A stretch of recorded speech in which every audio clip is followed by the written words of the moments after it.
smoked. All we had was weed, normal marijuana. So I freaked out. I'm like, okay, well, this looks terrible. This looks very bad. I didn't know what to do. So I took her, I put her into my trunk, and I put her in my trunk. Okay. In my car. And I took her to Highland Park and put her inside of a trash can, and then I left.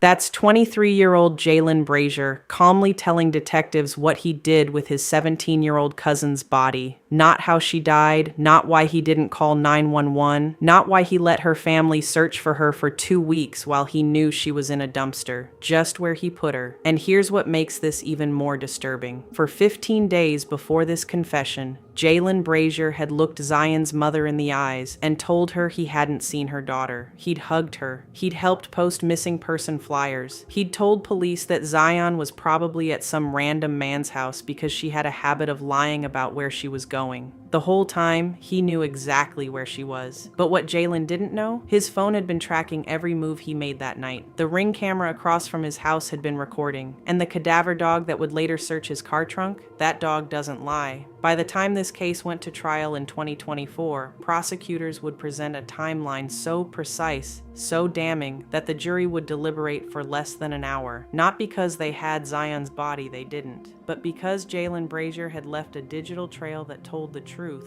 even when he wouldn't. This is the case of Zion Foster, and this is about what happens when someone you trust decides your life is disposable. Today, we need to talk about Zion Foster, a 17-year-old girl from East Point, Michigan, who in January 2022 made a decision that so many of us have made. She asked her mom if she could go hang out with family, with someone she trusted, with her cousin, and she never came home. Now, before we get into what happened that night, we need to understand who Zion was. Because this isn't just a case file. This is somebody's daughter, somebody's sister, somebody's friend. Zion Rochelle Foster was born November 20th, 2004. By January 2022, she was 17 years old and in her senior year at East Point High School. Graduation was coming up. She was talking about prom, about what dress she wanted to wear, about college, about what came next. She was the oldest of 6 children, and when you're the oldest, you know what that means. You're looking out for your siblings, you're helping mom, you're setting an example. Her mother, Sierra Milton, described her this way: she's always looking out for her siblings, her family, and her loved ones. She helps out with a lot of things and encourages people. Zion was creative. She could draw, she could sing, she played the flute and the drums. She loved TikTok, she loved apple juice. She loved her grandmother, who she talked to every single day, and she had just started working at the Detroit Wing Company in East Point. She was excited about it. She was making friends. She was earning her own money. She could buy things for herself and for her siblings. She also had a boyfriend, Vertez Gonzalez. They'd been together almost a year, and like a lot of young couples, they stayed in contact throughout the day. They shared their locations with each other, they texted, they FaceTimed. This is important, because when Zion disappeared, Vertez would be one of the first people to know something was wrong. Now, Zion wasn't perfect. Her mother will tell you that. In 2021, there were 2 times when Zion left home for extended periods. Once for 2 months when she stayed with a friend. Another time for about 2 weeks when she stayed with her grandmother. These weren't mysteries though. Sierra knew where her daughter was. They stayed in contact. Zion would call, would text, would let her mother know she was okay. That's what made January 5th, 2022 different. Because when Zion didn't come home that night, when her phone went dead, when nobody could reach her, that wasn't normal. That wasn't Zion. And her mother knew it immediately. Now let's talk about the cousin, Jaylen Brazier. Jaylen was 23 years old in January 2022. He was technically Sierra's ex-husband's cousin, which made him Zion's cousin through marriage, but they were close in age, and according to everyone, they spent time together regularly. At least twice a month, Zion would go over to Jaylen's house on Greenfield Road in Detroit. Jaylen had a girlfriend named Katrina Smith. They'd been together since 2017. They had 3 children together. Katrina was actually pregnant with their 4th child in January 2022, though she didn't know it yet on January 4th. Jaylen lived at 19,451 Greenfield Road in Detroit, and Zion felt comfortable there. She called him her favorite cousin. Her mother trusted him. When Zion asked to go over there, Sierra said yes without hesitation. But here's something the family didn't know at the time. Jaylen and Zion had been texting a lot. Over 4,000 messages between the two of them on Zion's old phone alone, and many of those messages, they weren't the kind of messages you'd expect between cousins. We'll get into that later. But for now, understand this. Zion trusted Jaylen. Her mother trusted Jaylen. And on the night of January 4th, 2022, that trust would cost Zion everything. So let's walk through what happened. January 4th, 2022. It's a Tuesday evening. Zion goes to work at the Detroit Wing Company. Her shift ends around 10 p.m., and she gets picked up by her mother's boyfriend. She comes home. She's still wearing her work uniform, black sweater with the Detroit Wing Company logo, black pants, black shoes. When she gets home, she and her 5 siblings gather in their mom's bedroom. They do this often. Sierra calls it their little powwow. They're talking, joking, catching up on the day. It's a normal family moment. And then Zion asks her mom if she can go hang out with her cousin Jaylen, the one from her father's side of the family. Around 10:45 p.m., Jaylen pulls up to the house in his white Acura sedan. Zion grabs a small purse, takes her phone, but she doesn't take a jacket. Her coat stays at home and she leaves. Now Sierra isn't worried at this point. Why would she be? This is family. This is someone they know, someone they trust. And besides, Sierra has location sharing set up on all her kids' phones. She can see where they are. It's a safety thing, a precaution. So when Zion leaves with Jaylen at 10:45 p.m., Sierra checks her phone and sees that Zion's location is moving. She's heading toward Detroit, toward the Greenfield area, toward Jaylen's house. Everything seems normal. Meanwhile, Zion's boyfriend Vertez is also watching. Remember, they share locations too. And Vertez, he's already a little uncomfortable. He later tells investigators that he was never really comfortable with Zion being around Jaylen. He doesn't say exactly why, just that something about it bothered him. At 11:24 p.m., Vertez takes a screenshot of Zion's location.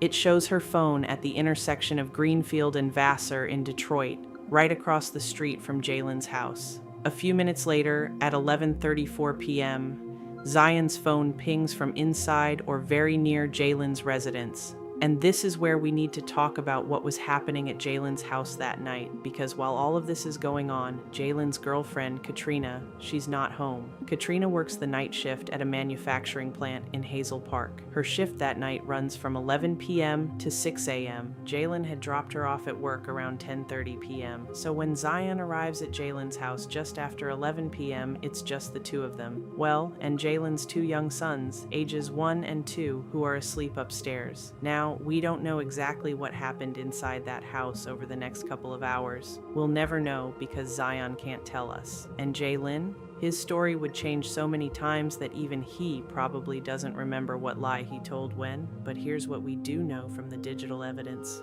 Between 11:34 p.m. and just after midnight, Zion is texting with Vertez. They're talking. Everything seems fine at first. At 12:03 a.m., Zion texts Vertez, "We gonna smoke." At 12:09 a.m., she tries to FaceTime him but can't get through, so she sends him a screenshot of the failed call attempt. At 12:59 a.m., January 5th, 2022, Zion sends what would be her last text message, 3 letters, OMW, on my way home. Vertez sees the message. He's waiting, but 20 minutes pass, 30 minutes, an hour. Zion doesn't show up. He tries calling, the phone goes straight to voicemail. Meanwhile, Sierra is watching her daughter's location. She's waiting for Zion to come home, but at 1:15 a.m., something happens. Zion's phone drops off the network entirely. It just disappears, like someone turned it off, or like the phone was destroyed, or like Zion was no longer able to use it. From that moment on, Zion Foster's phone never reconnects to the T-Mobile network. There are no more texts, no more calls, no more location pings, nothing. And here's what makes that timing so critical. Because while Zion's phone is going dark, there's a Ring camera across the street from Jaylen's house that's been recording everything. And what that camera shows is damning. At 11:15 p.m. on January 4th, the Ring camera captures a white Acura sedan pulling into the driveway at 19,451 Greenfield Road. 2 people get out of the car. They walk toward the house, they go inside. The car sits there, doesn't move for hours. Then, at 1:41 a.m. on January 5th, the camera captures movement again. The white Acura pulls out of the driveway, but then it stops. It backs into the driveway. All the way back, the trunk of the car is is now facing the back of the house, hidden from the street view.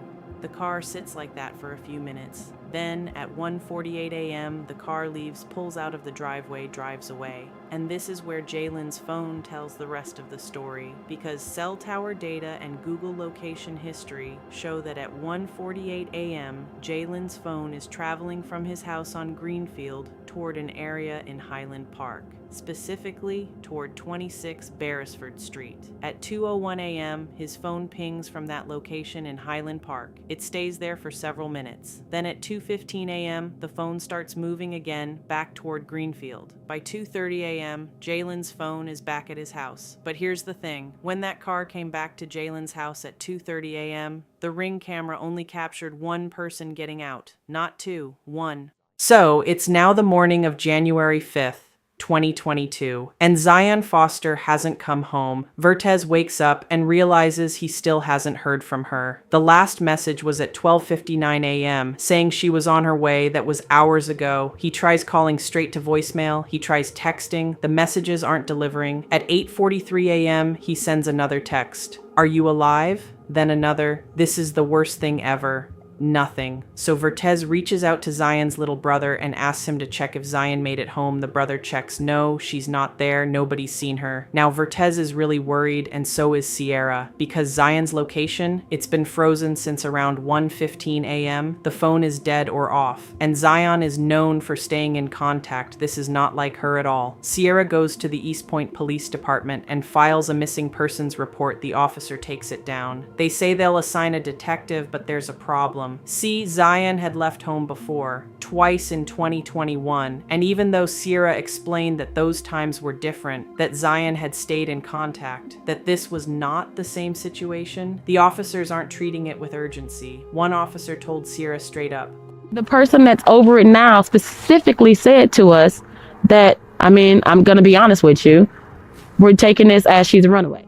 But Sierra knew better. Burr daughter left wearing her work uniform. She took a small purse and a phone. No jacket, no clothes, no preparation. This wasn't running away. This was going to hang out with family and coming right back. So Sierra doesn't wait for the police to move. She starts her own search. She makes flyers. She contacts local news. She gets family and friends together. They start searching neighborhoods, looking through abandoned houses, checking dumpsters. And then Sierra does what any mother would do. She reaches out to the last person who saw her daughter. She contacts Jaylen. Now here's where Jaylen Brazier's story starts, and I want you to pay attention to this, because this man, he didn't just lie. Once he lied repeatedly to everyone, and each lie built on the last one. On January 5th, Jaylen reaches out to Sierra, not the other way around. He contacts her, and in a text message he says, "Hey, I'm talking to my girl about Zion, and we were wondering how often did Zion say she was with me because..." And then he adds a crying face emoji. That's wild. This is just Jaylen, by the way. Sierra responds and tells him that Zion said she was with him once or twice a month. That's when Jaylen writes back, "Zion's lies about me are sneaky as hell and not safe." He's suggesting that Zion was lying about being with him, that she was using his name as a cover to go somewhere else. Then he sends Sierra a screenshot showing a location pin near his house and says, "This is the address her boyfriend said she was at last they spoke, and it like down away from my place. So I'm thinking she was with someone in the area and said she was with me because off location on iPhone it would be believable." He even offers to help. "I don't really want to get involved, but if you want, me and my girl can go to the address and knock on the door." If this isn't like her, I'd go straight to the police cry face and try to stay positive. She probably okay. He's playing the concerned cousin, the helpful family member. He's offering to search. He's giving advice. He's expressing worry. But then Sierra asks him directly. She tells him that Zion said she was going to see him, that she watched Jaylen pick Zion up from the house, that she saw him. And that's when Jaylen says something that Sierra will never forget. He told me he hadn't seen or been in contact with her for 3 years, which is impossible when you were in my driveway and gave me a hug. 3 years? Sierra had just seen him the night before. She had watched him pick Zion up, but now he's claiming he hasn't seen Zion in 3 years. That doesn't just sound like a mistake. That sounds like someone who's desperately trying to distance himself from a missing girl. On January 6th, 2022, 2 officers from the Detroit Police Department go to Jaylen's house on Greenfield. They want to ask him some questions. What's up? Mr. Brazier? Yes, sir. What's your name, ma'am? Okay. You guys know Zion? Yes. They're about So, The officers introduce themselves. Jaylen is calm, cooperative. Even he invites them inside. He tells them he hasn't seen Zion since May of 2021, almost a year ago. He says her phone location showing up near his house doesn't mean she was at his house, says maybe she was at the duplex across the street. Says Zion has a history of running away and using his name as an excuse. The officers look around the house. They don't see anything suspicious. No signs that Zion was there. No indication of a struggle. Nothing. And Jaylen? He's calm. He's explaining, he's even showing them his Ring camera footage. Though Sierra would later say that when she looked at that footage, there were gaps. Timestamps missing from the night of January 4th. But the officers, they leave. They file a report. And at that moment, Jaylen probably thinks he's in the clear. The next day, January 7th, Detective Ian Reinhold from the East Point Police Department calls Jaylen. He wants to go over the timeline. He wants to clarify some things. Jaylen tells him the same story. He hasn't seen Zion in months. She's disappeared before. She probably used his name to cover where she was really going. But then Detective Reinhold asks Jaylen if he'd be willing to come in and talk in person. Maybe take a polygraph test. Jaylen says sure. He agrees. But when the appointment time comes, Jaylen doesn't show up. Now that's not illegal. You're not required to show up for police interviews, but when a girl is missing and you were supposedly the last person she said she was going to see, and then you agree to talk to police but don't show up, that raises questions. And investigators are starting to have a lot of questions. While Jaylen is avoiding police, Zion's family isn't stopping. They're searching every day. They're putting up flyers. They're going door to door. They're checking abandoned buildings. They're looking through dumpsters in the neighborhoods where Zion's phone last showed activity. And while they're searching Jaylen, he's supposedly searching too. He's posting on social media. He's sharing missing person posts. He's acting like a concerned family member. But here's the thing that Sierra can't get past. She knows he's lying. She saw him pick Zion up. She talked to him that night. She hugged him. And now he's claiming he hasn't seen Zion in years. That's when Sierra starts doing her own investigating. She goes to Jaylen's neighborhood. She talks to neighbors, and that's when she finds it. A neighbor across the street from Jaylen's house has a Ring camera, and that neighbor, during one of the family's rallies in front of Jaylen's house, comes up to Sierra and says, "I have footage. You need to see this." The neighbor provides Sierra with a link directly from Ring showing the night of January 4th, and what Sierra sees confirms what she already knew. That white Acura? That's Jaylen's car. And at 11:15 p.m., two people get out of that car and walk into Jaylen's house. But in the early morning hours of January 5th, only one person comes out. Sierra immediately turns this footage over to police, and now the investigation shifts. By mid-January, multiple agencies are involved. The East Point Police Department, the Detroit Police Department, and the FBI are all working together, and Jaylen Brazier has moved from person we want to talk to person of interest. On January 17th, 2022, police execute search warrants. They search Jaylen's house, they seize his white Acura, they take his phone. Inside the house, investigators find some concerning things. There's a metal table in the living room surrounded by broken glass, and on a cardboard box in the kitchen, there's a handwritten note.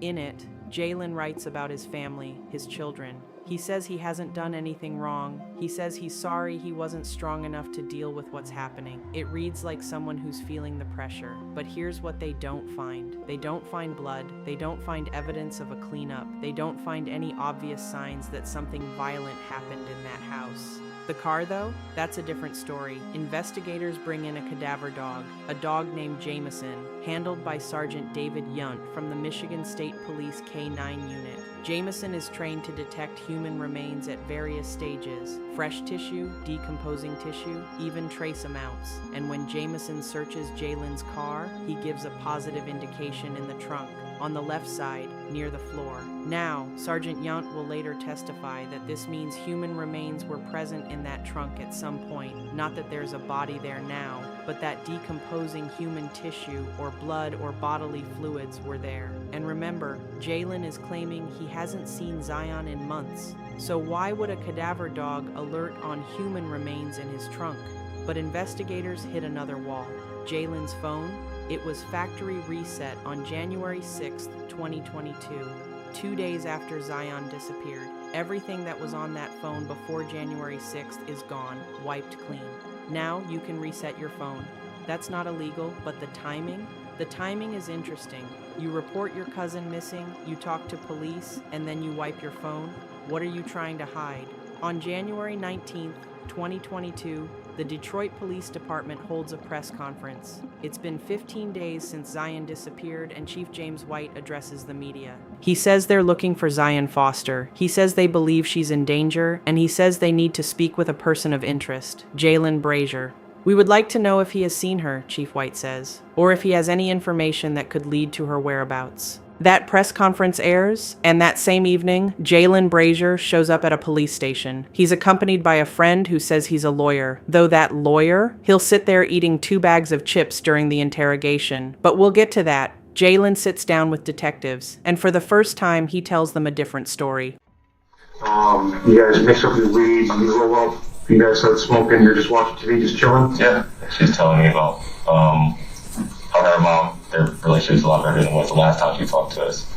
And about her boyfriend, about prom, the job and everything, and how she's working on getting an apartment and everything.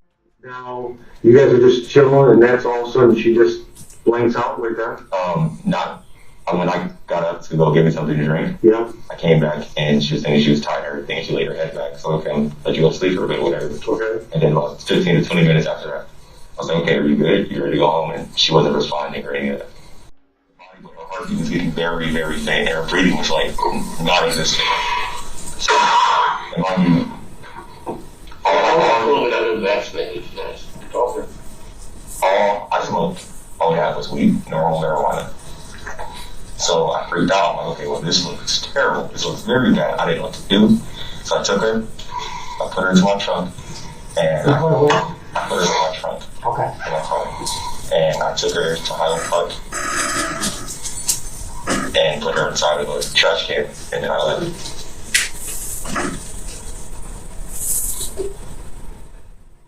Drinking the head stack on the couch.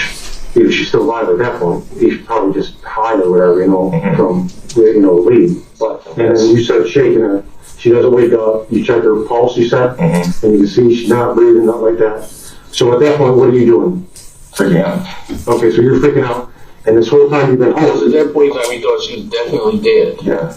Okay. Well, was she dead? Do you think she was dead at that point, or does she still just have pain breathing and It wasn't anything. there was nothing at that point? Yeah, exactly. Okay. You know the difference between dead and alive, right? I mean, Was she not dead? breathing.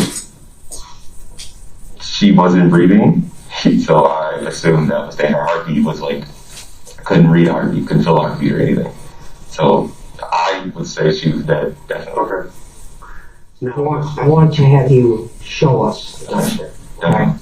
because I don't want to mistake it, and I want to obviously get out there and see if she's still there, then we need to recover her, and if not, then we need to do the steps to locate where she's at. Okay? You're okay with that? Absolutely. Yeah. But here's my question. If you didn't hurt someone, if they really just stopped breathing on their own, why would calling for help make you look guilty? Why would your first thought be that it looks like you killed her, unless you did? The very next day, Jaylen sits down with detectives again, and now his story is different. Now he's saying they didn't just smoke marijuana. Now he's saying they took acid, LSD. He says it was Zion's reaction to the psychedelics that must have stopped her heart. So within 24 hours, the story has changed from we smoked weed and she died to we took acid and she died. The detective tries to use this inconsistency to push for the truth, tries to suggest that maybe Jaylen is using the drugs as an excuse for whatever actually happened, tries to get him to admit that something else happened that night. But Jaylen doesn't budge. He sticks with the acid story now. Says that's what happened. Says he was under the influence and that's why he made bad decisions. But there's not enough evidence to charge him with murder at this point. They don't have a body, they don't have a cause of death, they don't have proof of what actually happened inside that house. What they do have is proof that he lied repeatedly to the police, to Zion's family, for over 2 weeks, and lying to police during a violent crime investigation. That's a crime. So on January 22nd, 2022, Jaylen Brazier is arrested. not for murder, but for lying to police. He's arraigned on January 24th. 2 charges: lying to a peace officer in a violent crime investigation and lying to a peace officer. His bond is set at $250,000. And while Jaylen sits in jail, police are working on something that most families never see. They're preparing to search for Zion's body in a landfill. In March 2022, Jaylen Brazier stands in court and accepts a plea deal. He pleads no contest to lying to police, and as part of that plea, he admits what he told investigators back in January. Would you like to tell this court?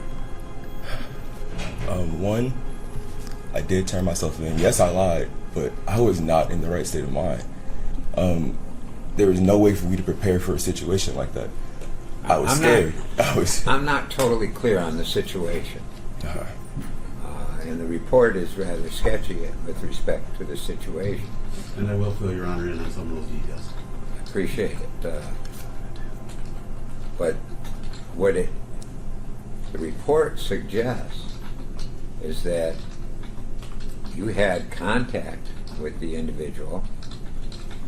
The police questioned you regarding that contact. You didn't tell them the truth associated with the contact. Then you, once confronted with information that you were not telling the truth, you came forward and told them that you disposed of the body. I mean, that's all. That leaves a whole lot out there that's unaccounted for from the court's perspective. But what circumstances are you talking about? Well, when she died, it was just random. From my end of it. What do you mean? I was terrified. Literally from that point on, I didn't know what to do. I wasn't in the right state of mind for anything. And I turned myself in. They didn't present me with anything. After getting my thoughts together. So did you explain how she passed? I don't know exactly how she passed, what caused her to pass. I just know 1 minute she was cool, she was fine, she laid back for a minute. Next thing I know, she was dead. I don't know what caused it. I did not cause it or anything like that. I reacted stupidly off of fear and panic like I've never felt before in my life. Literally.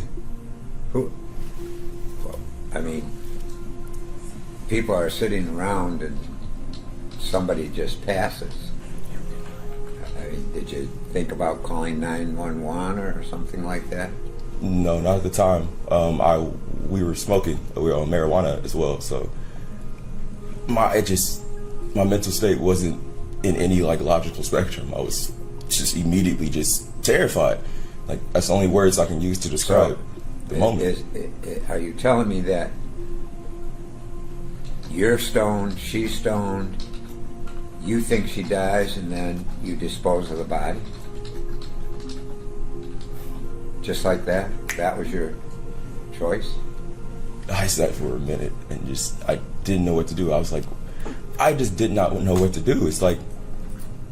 I mean, the first thing that came to your mind, I'm trying to understand with the limited information I have, that this person passed away in your presence.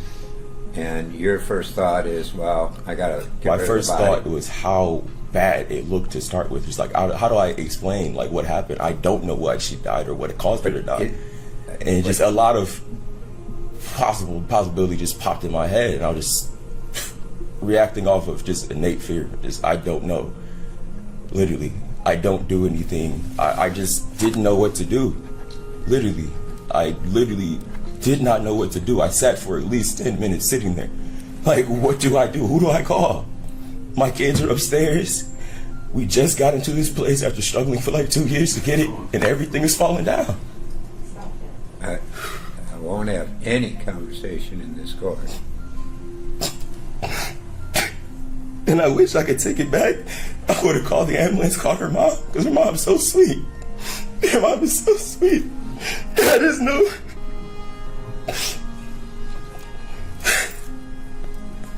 I wish I could take it back. Nobody would be in the situation. At the very least, they'd be able to be like, okay, this happened, confirm this. And everybody has some sort of peace right now. But I just didn't know what to do. not something, like in life, you try to mentally prep for a lot of situations. But when one that you just would never have even thought to happen just happens, and you're like, wow, immediately the first thing comes to your mind is everything about to lose, how it's about to affect your kids, your life in general. And then after that, how it's flipped when whoever, it's like play telephone and change many times. Facebook, everything, just a lie hitting me at once. So I had to just take time and try to get my thoughts together, because I was on panic mode ever since that happened. Her mom at one point talked to me and I couldn't bring myself to, like, your daughter just died. What do I do? And I can't even explain it. What happened? I just can tell you my honest reaction.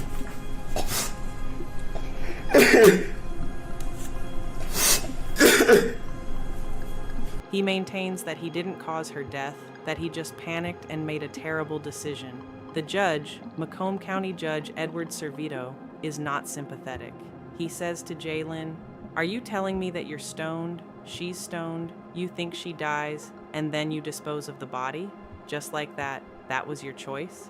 The defense asks for probation. The judge denies it. On March 30th, 2022, Jaylen Brazier is sentenced to 23 months to 4 years in prison, and Sierra Milton, Zion's mother, stands up to deliver her victim impact statement. Can I have you state your name? Sierra Milton. Ms. Milton, what would you like to tell me today?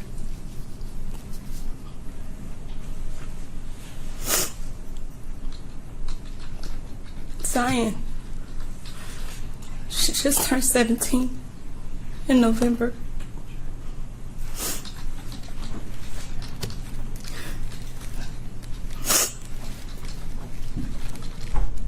She shares her location with me everywhere she goes.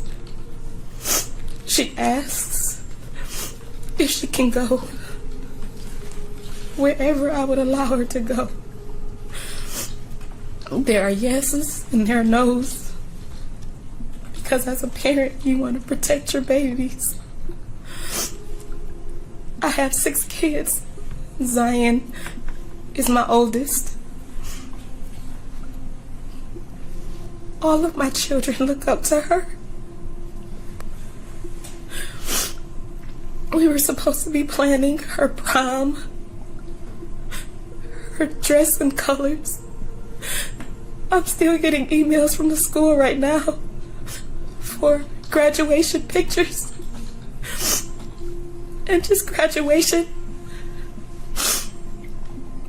And now we can't do any of that because she asked me if she could go with Jaylen.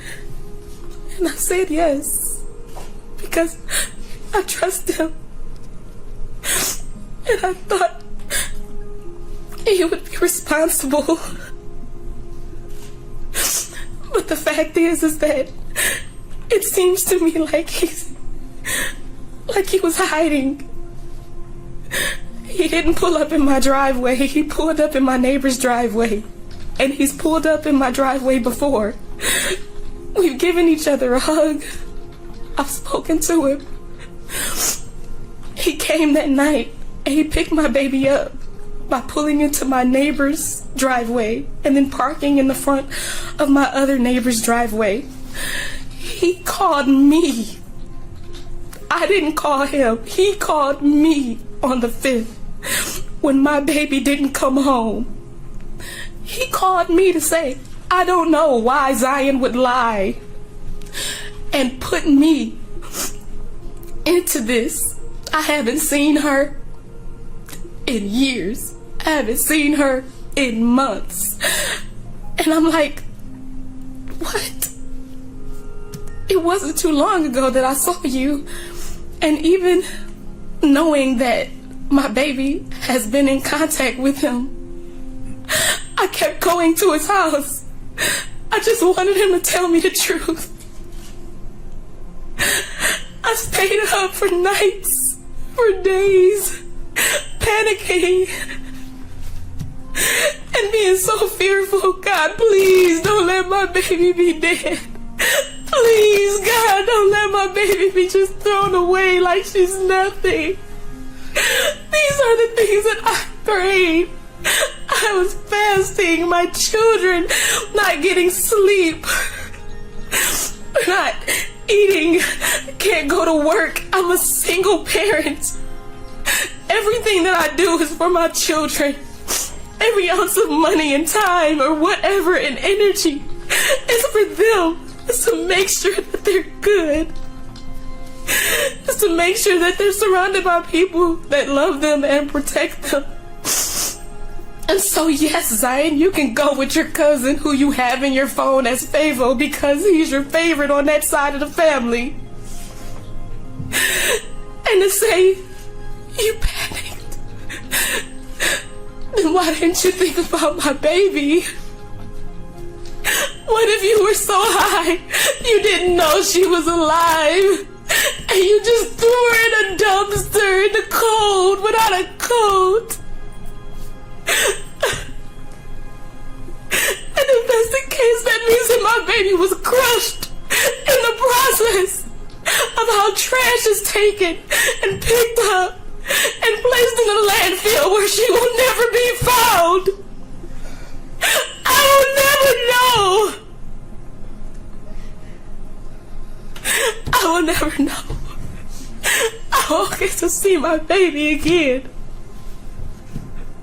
And as far as the many times that I went to his house during the search, Your Honor, he helped me post flyers of my baby in his neighborhood, on the corner of his house, the street that he lives.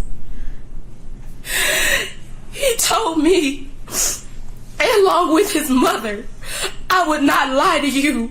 I know this has got to be really fearful for you. But I'm telling you, I have not seen her. I have not been around her. His mother said, my baby wouldn't lie to me. And so now everybody is suffering. My children are suffering. And they have to grow up knowing that their cousin did something this awful, and that their big sister isn't there anymore. And we have so many events and so many life changes that are happening now. My son came to his house and he didn't recognize him, but my son was so angry and he just knocked at the door and was like, is Zion here? Is Zion here? You could have came and said something. You could have called 911. You could have called your mom. You could have called relatives that are all around. Somebody could have helped. Somebody could have known something. But it seems like more than just a panic. It seems like you did something or you gave something. Because why, if you love her, if she says that she loves you, and she always does, and you say that you love her, then why? How is it that someone that can love someone could just dispose of them in trash like she's nothing? And then come with me and post flyers and reach out to me and tell me, I don't know. I know you're looking for Zion, but I don't know. I haven't seen her. I haven't spoke to her, and I don't know why she would use me. Why lie?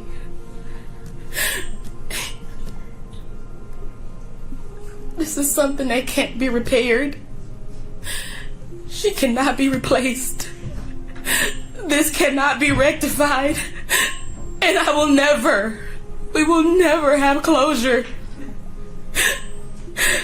And as much as I love you guys, as much as I love that family, you have caused such distinction that it's hard to trust family at all. And now my babies are even more isolated. Because how can I trust family when family is one who did this?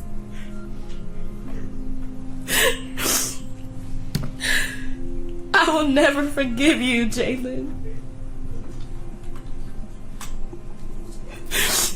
And it may not matter, but I I hope that your children grow up without you so that they can be better. Thank you.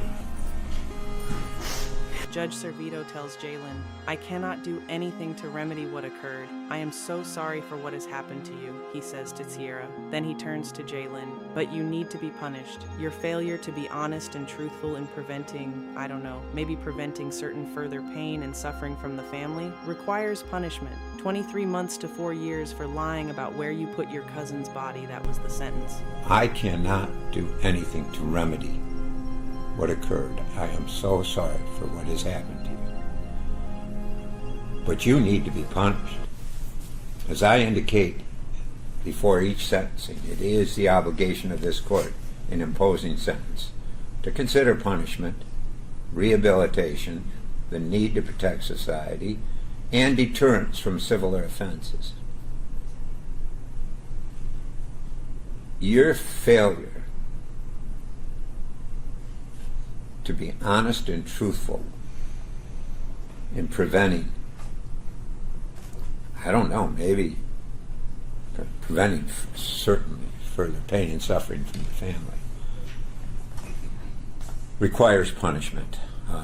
Probation, you've recommended that he be afforded probation. That's not appropriate here. He's going to prison today.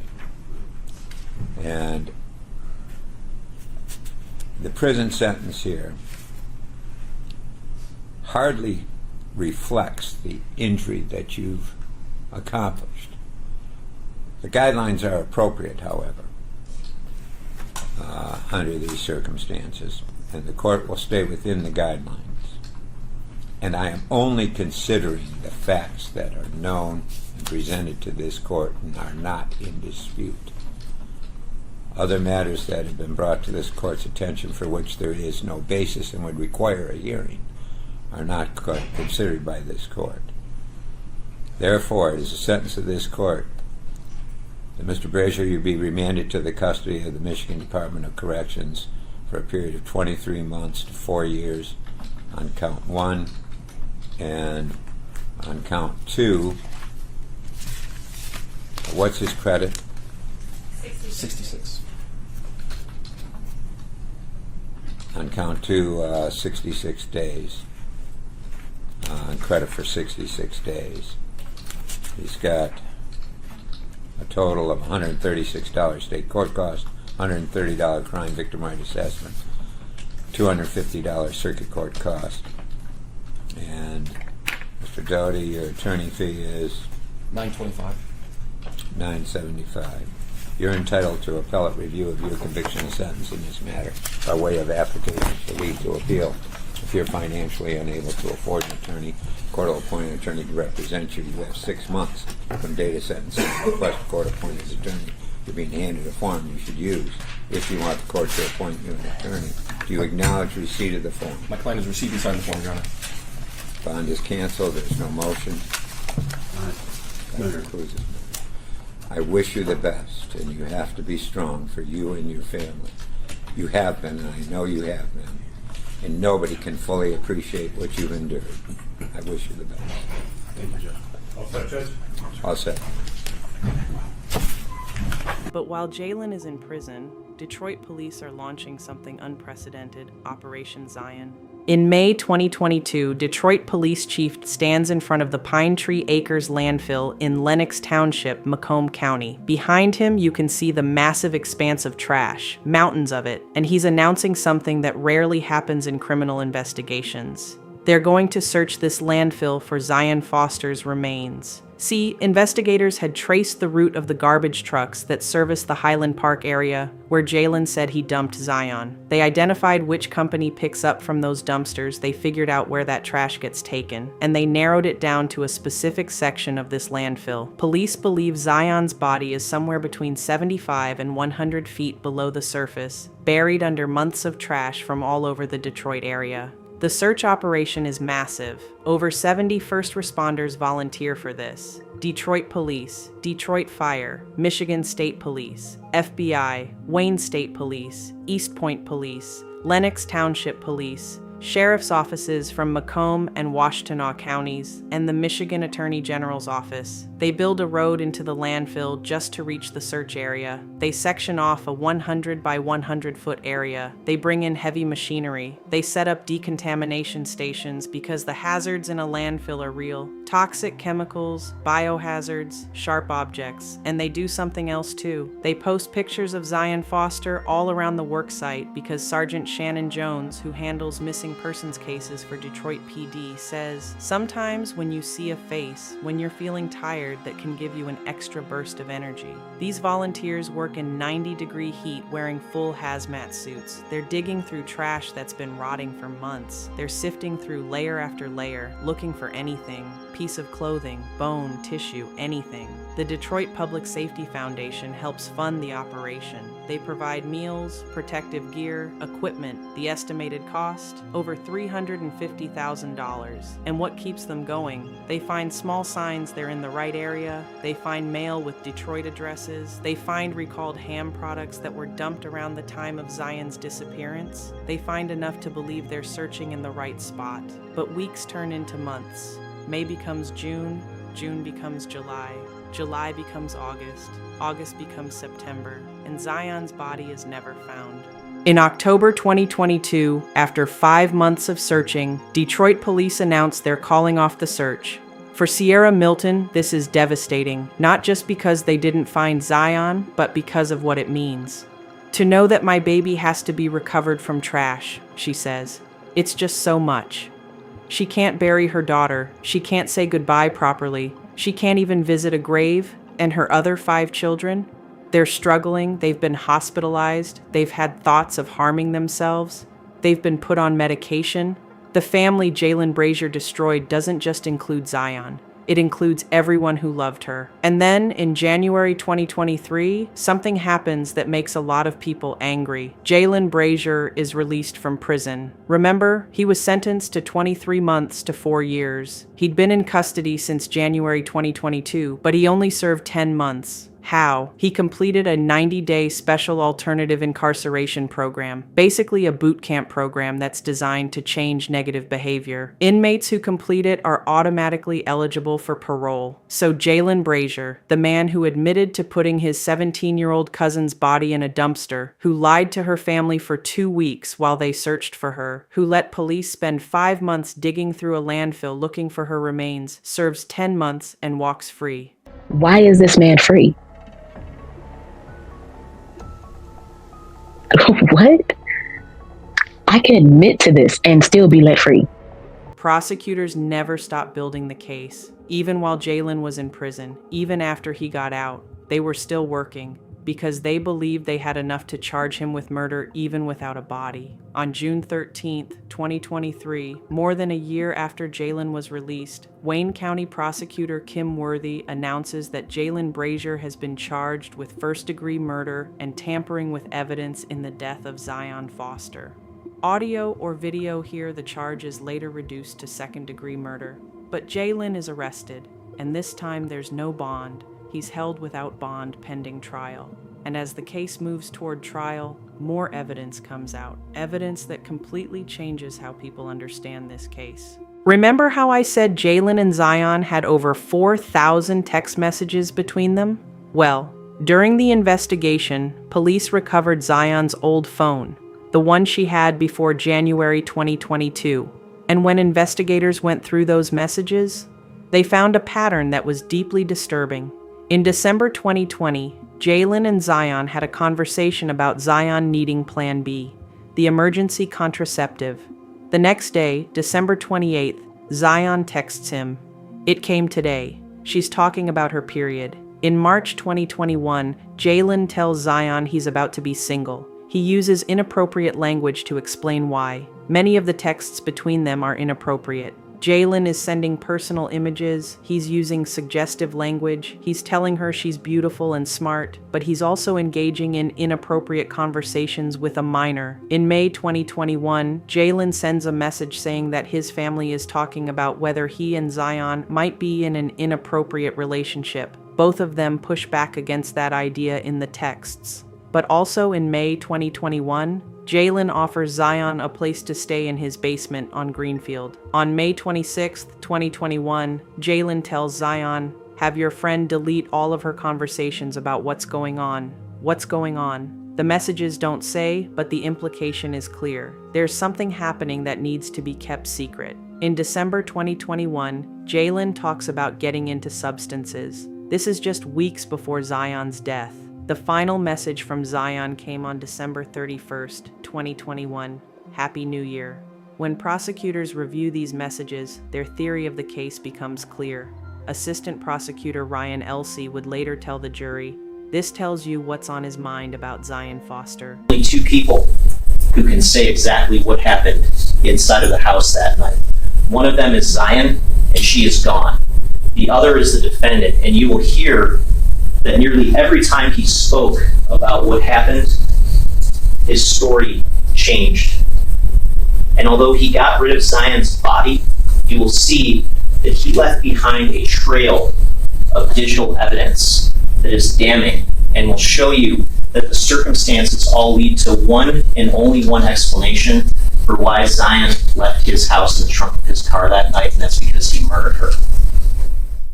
This tells you what his intentions were when he brought her to his house late at night, January 4th, 2022, behind the back of his pregnant girlfriend who was at work. Jaylen Brazier was grooming Zion. That's what the prosecution believes. And on January 4th, 2022, when he got her alone in his house with his girlfriend at work and his kids asleep upstairs, he acted on it.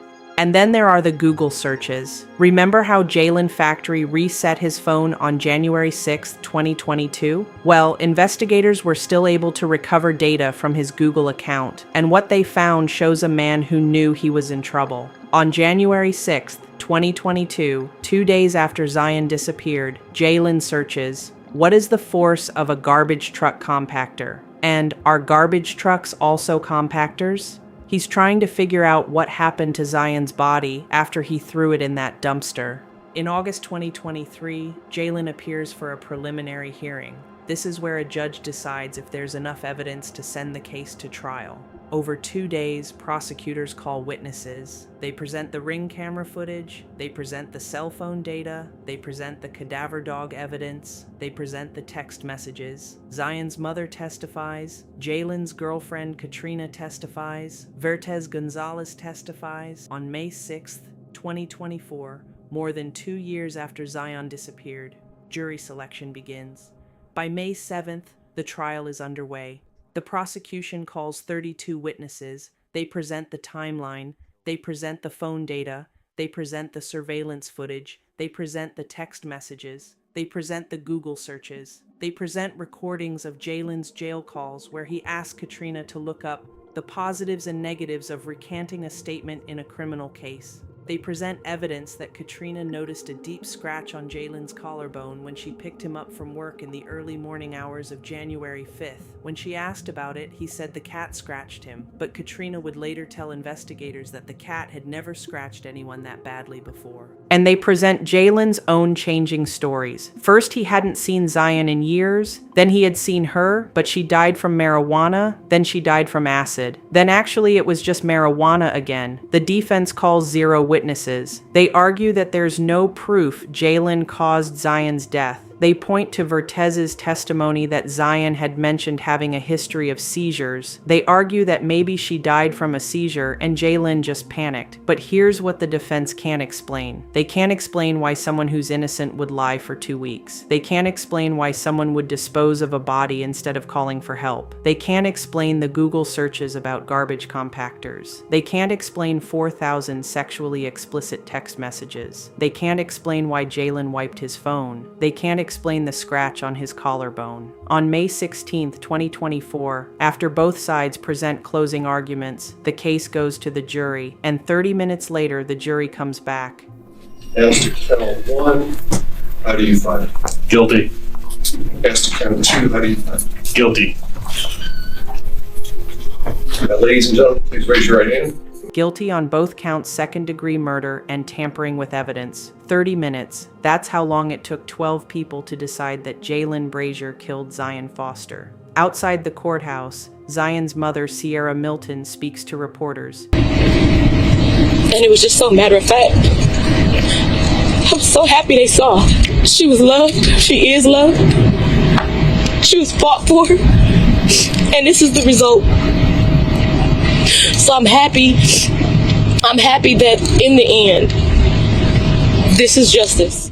And for Jaylen, you thought you were smart. You tried to be slick.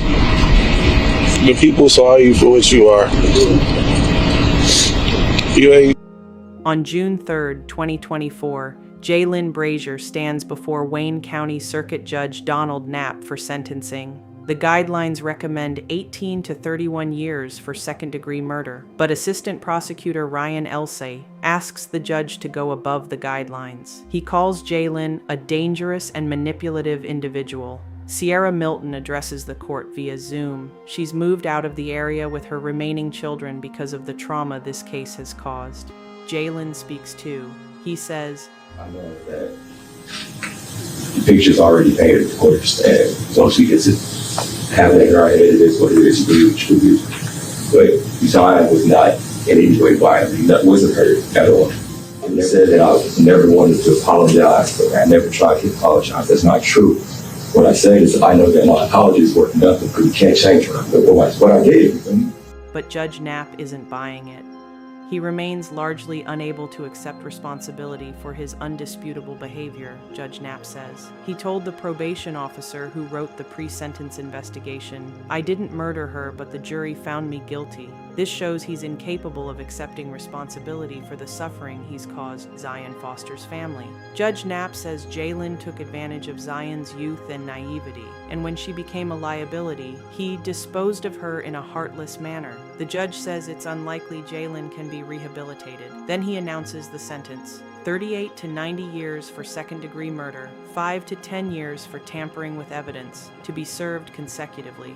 That means Jaylen Brazier won't be eligible for parole until he's served 43 years. At minimum, he's 25 years old now. He'll be 68 before he can even be considered for parole. If he serves the maximum, he'll be in prison for 100 years. He'll die there. So let me bring this home. Because this case has lessons we need to pay attention to. First lesson: family doesn't automatically mean safe. Being related to someone doesn't mean you can trust them, doesn't mean they have your best interests at heart. Zion trusted Jaylen because he was family. Her mother trusted him because he was family. And that trust cost Zion her life. So when we're letting our kids go somewhere, when we're trusting someone with people we love, we can't just rely on the fact that they're related. We have to pay attention to behavior, to patterns, to instincts. Second lesson: when someone lies about something as serious as a missing person, that's not just suspicious. That's basically a confession. Jaylen lied for 2 weeks. He looked Zion's mother in the eyes and lied. He helped search for Zion while knowing she was in a dumpster. That level of deception, that's not panic. That's calculation. Third lesson: the phones don't lie. Jaylen thought he was smart. He wiped his phone. He gave police a Ring camera with gaps in the footage. He crafted his story carefully. But what he didn't account for? Cell towers, Google location history, surveillance cameras he didn't even know existed. The digital evidence told the truth even when he wouldn't.